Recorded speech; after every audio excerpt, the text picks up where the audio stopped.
Hello friends, welcome to my channel planted aquarium with Vishal Tiwari. Friends, आज का topic है do planted hobby is expensive. क्या planted hobby tank की जो हम लोग लाइव प्लांट्स की नेचुरल प्लांट्स की करते हैं वो एक्सपेंसिव हो जाती है? और बेसिक्स क्या गाइड्स हम हो सकती हैं जिसकी वजह से एक बिगिनर्स बचे इन खर्चों से, एक्सपेंडिचर से बचने के लिए। तो फ्रेंड्स, अभी जैसा कि आप देख रहे हैं यहाँ पे दो प्लांटेड टैंक्स हैं।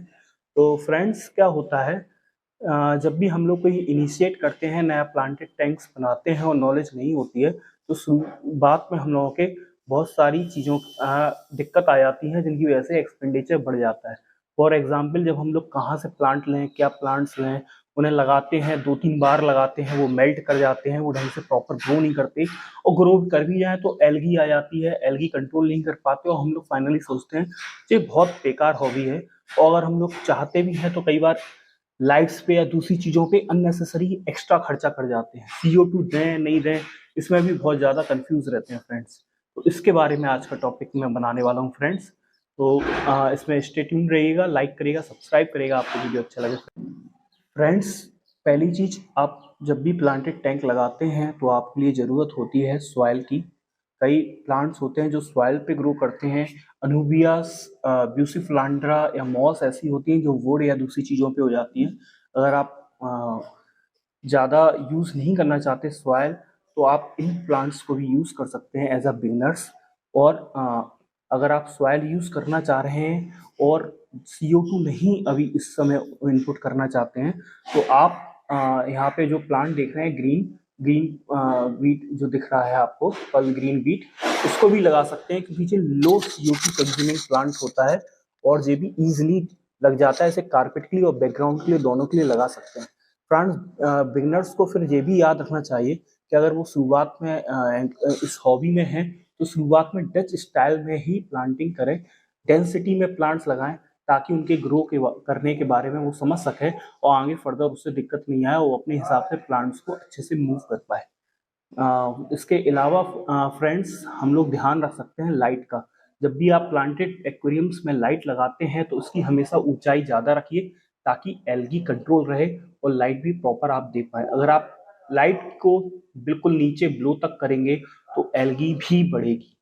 फ्रेंड्स, लाइट जो देते हैं आप उसे 6 से 7 आवर्स से ज़्यादा ना दें स्टार्टिंग में, और CO2 नहीं दे रहे हैं तो। और लाइट के लिए भी फ्रेंड्स, अगर एक और चीज़ है, आप ग्रीन वाइट के कॉम्बिनेशन में अगर लाइट देते हैं तो वो हमारे ग्रीन प्लांट के लिए बहुत अच्छी होती है। बट अगर आप उसमें रेड, ग्रीन और थोड़ी सी ब्लू लाइट भी ऐड करके देते हैं तो वो आपके रेड्स प्लांट्स के लिए भी अच्छा होता है। तो ब्लू और वाइट एक्चुअल में आपकी ग्रीन प्लांट्स के लिए अच्छी होती है।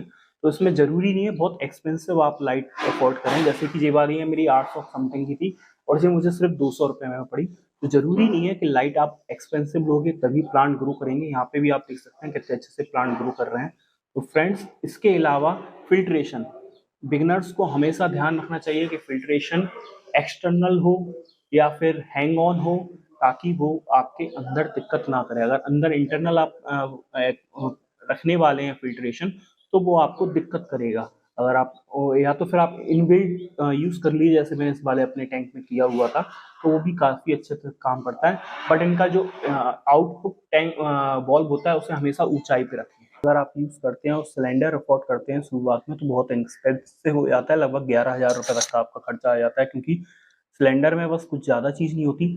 सिलेंडर होता है CO2 वाला, जो कि आपको नॉर्मली शॉप्स में मिल जाता है। G8 वाला आप ले लेंगे, जो आग बुझाने वाला था, वो भी आप यूज़ कर सकते हो।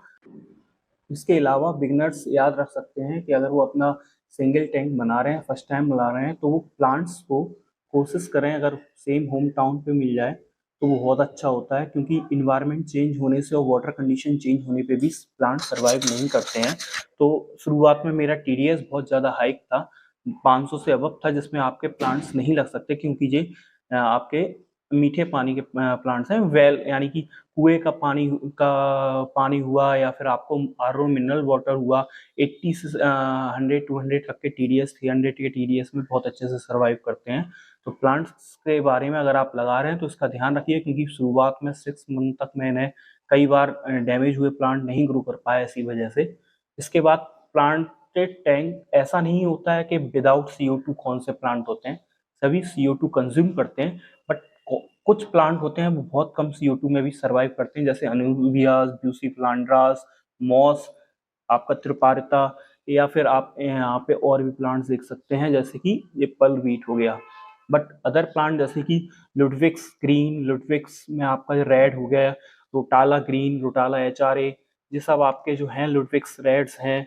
तो ये रेड्स प्लांट्स होते हैं, ये आपके ज़्यादातर थोड़े से CO2 ज़्यादा रिक्वायर करते हैं। तो अब CO2 सिलेंडर कोई बड़ी चीज़ नहीं है सेटअप करना। आपका जो सिलेंडर होता है वो इजीली जो आप शॉप्स में देखते हैं आग बुझाने वाला, वहाँ पे भी मिल सकता है, 2 से 3 हज़ार का आता है।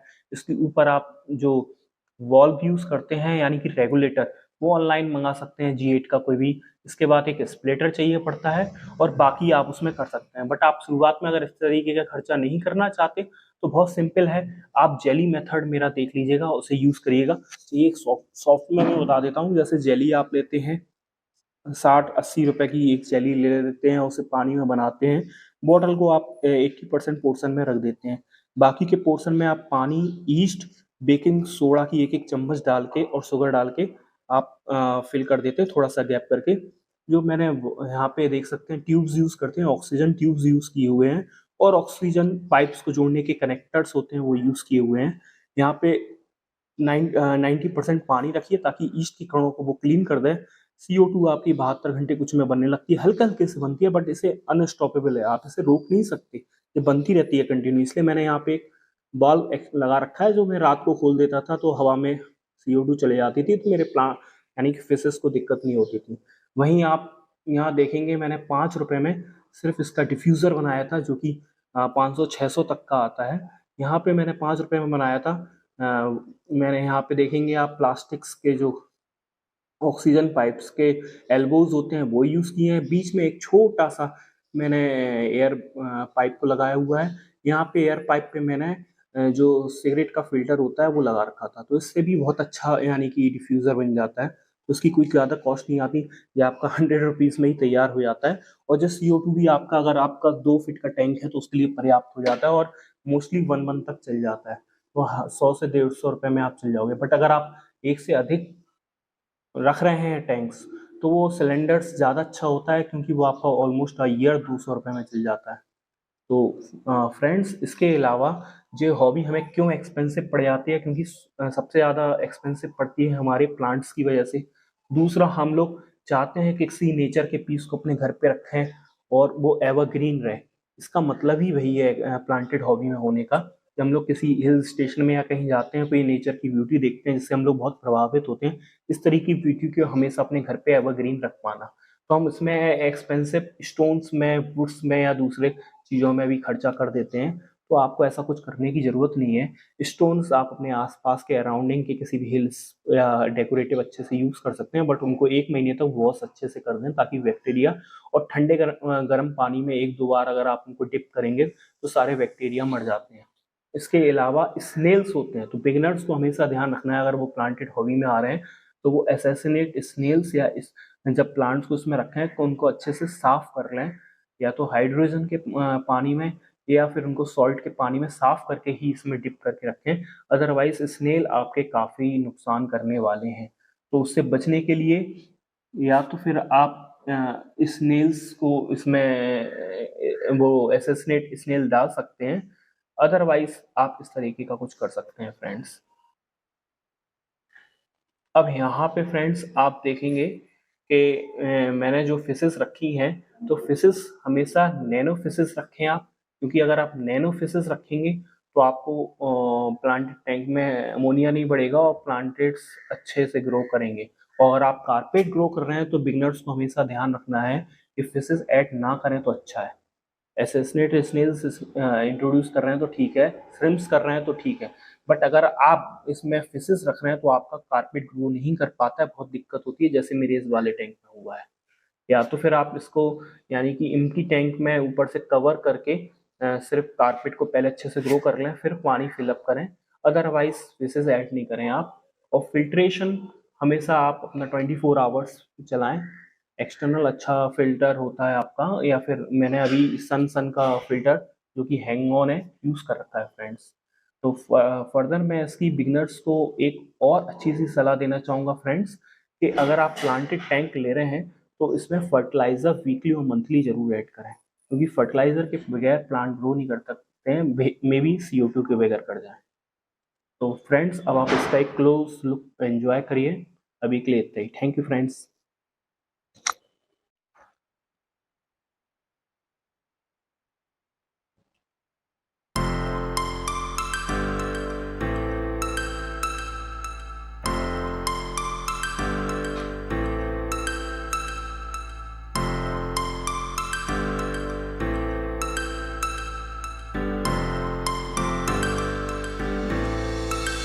One star flows into the sky. The summer was alive, going to the end of time. I can see the daylight. I swear perfectly, is it really the end? Just so like a stranger, so far away from me. You said you were